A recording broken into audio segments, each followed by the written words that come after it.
Armie Hammer addressed the cannibalism claims he faced during his 2021 controversy and where his Hollywood career stands now. Nearly 4 years after Armie Hammer was swept up in what felt like a tornado as allegations about his personal life were publicly waged against him, the 37-year-old actor has emerged from the storm, addressing some of the outlandish claims about him. During a newly released interview on the Painful Lessons podcast, Hammer notably addressed the allegations he faced of cannibalism. "There were things that people were saying about me that just felt so outlandish, that I was a cannibal," he said after co-host Tyler Ramsey brought it up. "Now I'm able to sort of look at it with a sense of distance and perspective and be like, that's hilarious. Like people called me a cannibal and everyone believed them. They're like, yep, that guy ate people." You're just like, what? Like, what are you talking about? Do you know what you have to do to be a cannibal? You have to eat people. Like, how am I gonna be a cannibal? It was bizarre. After private messages purported but not confirmed to be written by him, in which sexual graphic fantasies were described, went viral online in January 2021.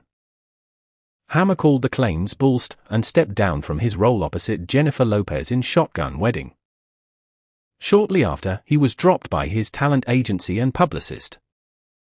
The rest of his acting work dried up as he faced sexual assault allegations, which he denied and said were completely consensual.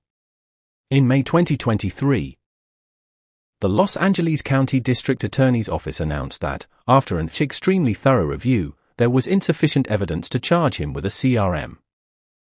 By that point, however, much damage had already taken place in Hammer's life. During the interview, Hammer reflected on the multiple deaths that he experienced, including a career death, an ego death. He was also candid about the fact that he was already in a bad place before the scandal erupted, telling Ramsey that he was in a black hole where he never felt satisfied or happy with himself, but found temporary adoration from his stardom. However, when that fandom turned to hate, he entered into an emotional and spiritual crisis.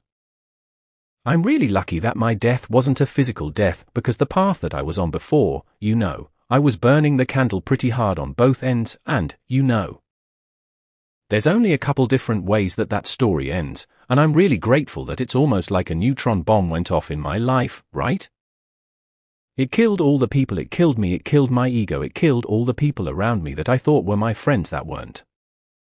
I'm still here," Hammer said. "I still have my health and I'm really grateful for that." But before he could feel gratitude for what has unfolded, Hammer said there were multiple times amid the social media hate when he said he could not take it anymore. Hammer recalled a half-eaten swim attempt in which he swam far out into the ocean, but thought of his 2 children with ex-wife Elizabeth Chambers and ultimately swam back. In the wake of Hammer's interview, a source told ET, Elizabeth continues to amicably co-parent with her ex and has truly put the past behind her. She is committed to raising her children to be the best they can be, continuing her entrepreneurial endeavors, and looking forward to a bright future for her and her family. As for his life today, Hammer has not had an acting role in years, but has written a script and is working on that project. "In terms of my career as an actor, I'm nowhere. I'm not getting jobs. I'm not getting into rooms to meet with people. I am not a viable commodity for the entertainment industry in terms of the Hollywood system. I'm not welcome to play in that sandbox for right now," he said. "I'm not allowed in that sandbox, but I'm an artist. This is what I love to do. I have done nothing in my adult life except for make films and do plays, and it's what makes my soul sing, and it's what makes me happy, and it's what I love. It's my passion, it's my art, it's my form of expression. So even though I'm not welcome in their sandbox, I've just decided that I'm going to try to make my own sandbox, and if you won't let me play in yours, I'll go play in mine. If you or someone you know needs help, please call the National Suicide Prevention Lifeline at 988